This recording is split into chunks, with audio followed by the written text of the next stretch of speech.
Channel पर नए हैं तो चैनल को सब्सक्राइब करें। भगवान द्वारा कहे कलयुग के 5 सत्य। महाभारत हिंदू का ही नहीं समस्त मानव जाति का ग्रंथ है। इससे प्रत्येक मानव को अच्छी शिक्षा और मार्ग मिल सकता है।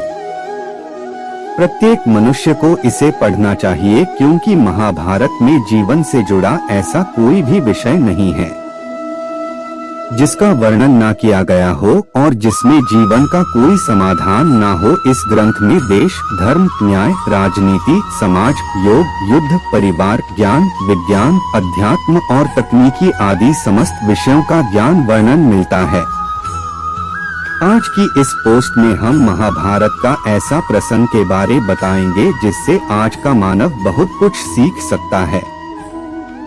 बात उस समय की है जब 5 पांडवों को वनवास हो गया था। वनवास जाने से पहले पांडवों ने भगवान श्री कृष्ण से पूछा, हे श्री कृष्ण, अभी यह द्वापर युग का अंत काल चल रहा है, आप हमें बताएं कि आने वाली कलयुग की चलिए गति क्या और कैसी होगी।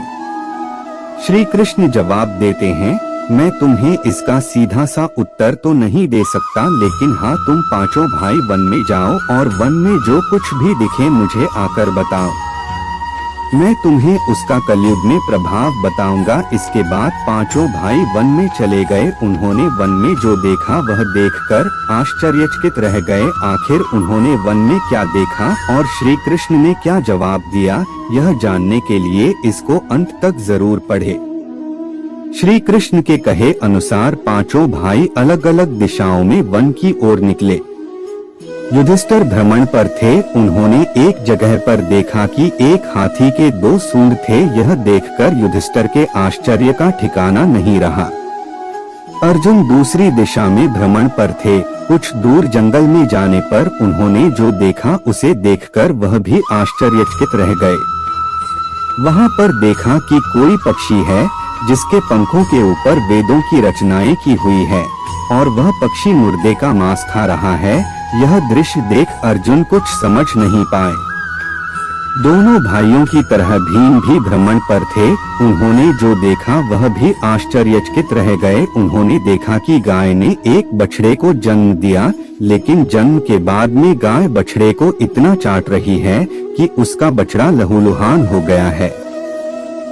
सहदेव भी भ्रमण पर थे तो उन्होंने चौथा आश्चर्य देखा। उन्होंने देखा कि 6 से 7 कुएं हैं जिसमें पानी है और बीच का एक कुआं खाली है। बीच का कुआं काफी गहरा होते हुए फिर भी पानी नहीं है। घोर आश्चर्य हुआ, ऐसे कैसे हो सकता है।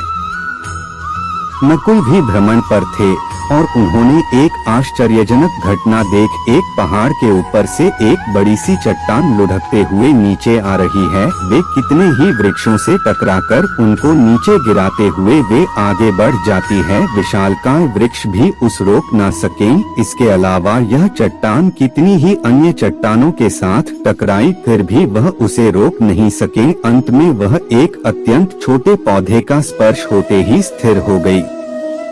इसके बाद 5 भाई एकत्रित हुए और शाम को भगवान श्री कृष्ण को अपने अनुभव सुनाए।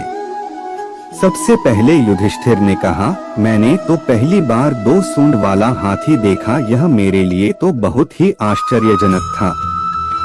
भगवान श्री कृष्ण कहते हैं, धर्मराज, अब तुम कलिकाल की सुनो। कलयुग में ऐसे लोगों का राज्य होगा जो दोनों ओर से शोषण करेंगे, बोलेंगे कुछ और करेंगे कुछ और, मन में कुछ और होगा और कर्म कुछ और। ऐसे ही लोगों का कलयुग में राज होगा। तुम कलयुग आने से पहले तक राज्य कर लो।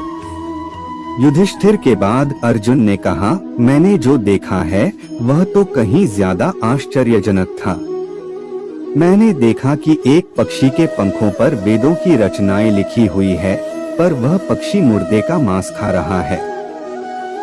श्री कृष्ण कहते हैं, कलयुग में ऐसे लोग रहेंगे जो बड़े ज्ञानी कहलाएंगे, विज्ञान की चर्चा करेंगे, लेकिन उनके आचरण राक्षसी होंगे।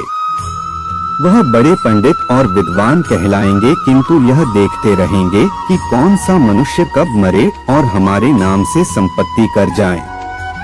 हे अर्जुन, संस्था के व्यक्ति विचार करेंगे कौन सा मनुष्य मरे और संस्था हमारे नाम पर हो जाए। हर जाति धर्म पर प्रमुख पदों पर बैठे विचार करेंगे कि कब किसका श्राद्ध हो और कौन कब किस पद से हटे और हम उस पर चढ़ जाएं, चाहे कितने भी बड़े लोग हो, परंतु उनकी दृष्टि धन और पद के ऊपर ही रहेगी। ऐसे लोगों की ही बहुतायत होगी। अर्जुन के बाद भीम ने अपना अनुभव सुनाया। भीम ने कहा कि गाय अपने बछड़े को इतना चाटती है कि बछड़ा लहूलुहान हो जाता है। श्री कृष्ण कहते हैं, कलयुग का मनुष्य शिशुपाल हो जाएगा। कलयुग में माओ की बच्चों के लिए ममता इतनी बढ़ जाएगी, उन्हें अपने विकास का अवसर ही नहीं मिलेगा। मोह माया में ही घर बर्बाद हो जाएगा। किसी का बेटा घर छोड़कर साधु बनेगा तो हजारों व्यक्ति दर्शन करेंगे। यदि अपने बेटे ने साधु बनना चाहा तो रोएंगे कि मेरे बेटे का क्या होगा। इतनी ज्यादा ममता होगी कि उसे मोह माया और परिवार में ही बांध कर रखेंगे। उसका जीवन वही खत्म हो जाएगा। वास्तव में लड़के तुम्हारे नहीं है, वह तो बहुओं की अमानत है और लड़कियां जमाइयों की अमानत है और तुम्हारा यह शरीर मृत्युओं की अमानत है। तुम्हारी आत्मा परमात्मा की अमानत है।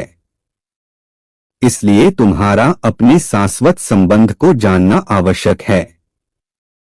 भीम के बाद सहदेव ने पूछा, हे श्री कृष्ण, मैंने जो देखा, मैंने यह देखा कि 5-7 बड़े कुओं के बीच एक गहरा कुआं बिल्कुल खाली है।